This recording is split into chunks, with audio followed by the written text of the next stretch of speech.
friends, this is Jeannie for Hero Arts, and today I'm sharing a card featuring the Floral Rainbow and Cloud Stamp and Die bundle. I really like this stamp set because I love rainbows, I love florals, and this is just a great combination of these two things. I didn't just want to use one of the images one time as my focus, so I decided to use the rainbow floral image that I will be using throughout this card in two ways. First, it'll be as a subtle background. I start off with a piece of antique ivory cardstock, which is a very light cream color. I just thought it would pair very well with gold embossing powder instead of white, because white sometimes comes off too harsh, and I really wanted it to be a little bit more subtle, so pairing it with a lighter cream color cardstock just seemed like the right idea, and that's what I did. So I put this in my stamp positioner, stamped it once, flipped my cardstock around, stamped it again, and because I can't see the lines, I went ahead and added the gold embossing powder right on top of it and heat set it so I wouldn't mess with the image anymore. As you can see, the rainbow kind of fills out the cardstock because of the arch, so I have one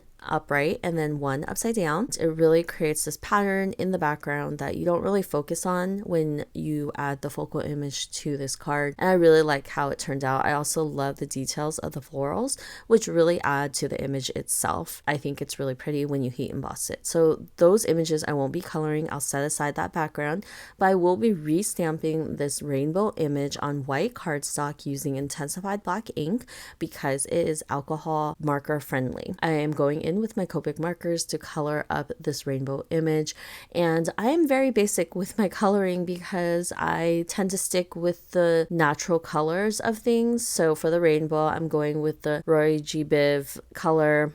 It's going to be red, orange, yellow, green, blue, and purple. And this is where I struggled with the florals because I didn't want to use any of the colors I used on the rainbow, but I ended up doing that for some of the florals. I ended up picking like a darker blue because I thought it kind of stood out against the rainbow, and you really want to see the florals as well as the rainbow itself. But the rainbow itself, very simple, very easy to color, and I tend to go a little overboard with the shading. So normally with all my coloring, I like to use 3 Copic markers for every color family. I'll always go in with my darker color first, then I'll blend it out with my mid-tone, and then color the rest of the image with the lightest tone of that color family. And it works really well. It kind of makes this rainbow look a little puffy, and it kind of gives that look of dimension where you're kind of looking in and through this rainbow tunnel, which I really like. For the florals themselves, I decided to go in with more of a teal green leaf color palette, and I think that really worked here because it's not one of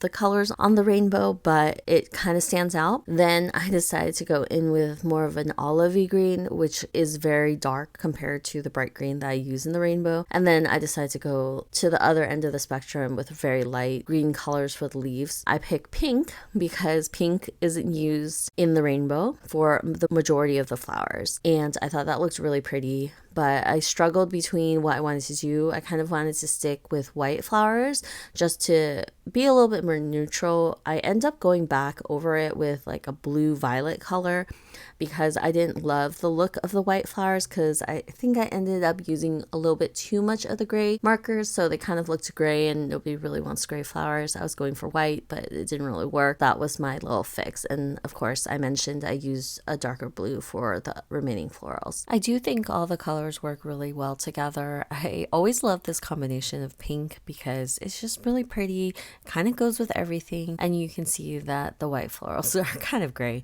but usually if you use a little bit of shading, you can create the illusion of white flowers. It just didn't work here, and I definitely had to go in with this quick fix. For my matting, I decided to use the same Copic markers for my rainbow, and I am blending it out to kind of create the edges so I can mat my card panel right on top of this rainbow pattern. So I do have to trim down that cardstock panel that I used with the subtle background, and that will have the rainbow peeking through on top and bottom. I really thought that that was pretty.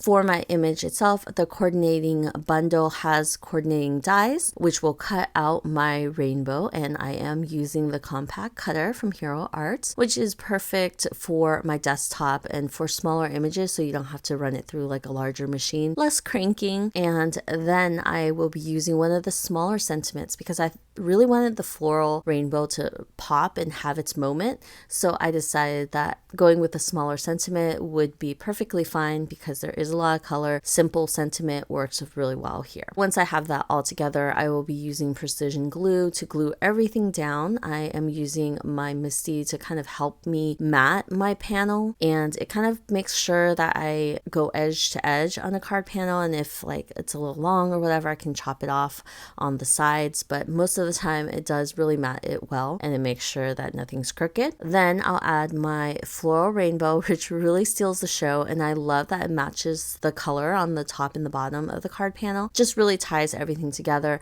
And once I add my sentiment, this card is complete. I really loved how this turned out, and I hope you enjoyed it. I will see you guys next time with another video. Bye!